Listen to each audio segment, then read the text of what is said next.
গেল কোরবানির ঈদে ১৫ লাখ টাকার ছাগল কেনা নিয়ে সামাজিক যোগাযোগ মাধ্যমে ভাইরাল হন মতিউর রহমানের ছেলে মুশফিকুর রহমান ওরফে ইফাত। এরপর আলোচনায় আসেন মতিউর। তখন তার ও তার পরিবারের সদস্যদের নামে বেনামে বিপুল সম্পদের তথ্য সামনে আসতে শুরু করে। তাদের বিরুদ্ধে মামলাও করে দুর্নীতি দমন কমিশন দুদক।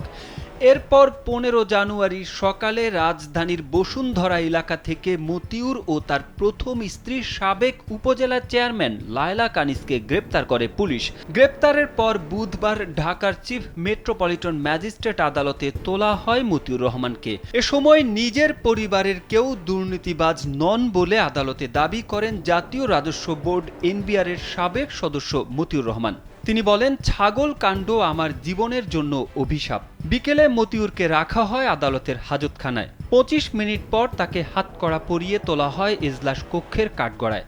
মতিউর যখন কাঠগড়ায় দাঁড়িয়েছিলেন তখন ঢাকা মহানগর দায়রা জজ আদালতের প্রধান পাবলিক প্রসিকিউটর ওমর ফারুক ফারুকী জিজ্ঞেস করেন, মতিউর সাহেব, সেই ছাগলটি কোথায়? জবাবে তিনি বলেন, পিপি সাহেব, ছাগলটি আছে। সব বক্তব্য শুনে ভাটারা থানায় করা অস্ত্র মামলায় মতিউর রহমানকে জিজ্ঞাসাবাদের জন্য ৩ দিনের রিমান্ড মঞ্জুর করেন বিচারক। এর আগে জ্ঞাত আয় বহির্ভূত সম্পদ অর্জনের মামলায় তার প্রথম স্ত্রী লায়লা কানিসকে কারাগারে পাঠায় ঢাকার আরেকটি আদালত। আগামী ১৯ জানুয়ারি আদালতে তার রিমান্ড শুনানি হওয়ার কথা রয়েছে।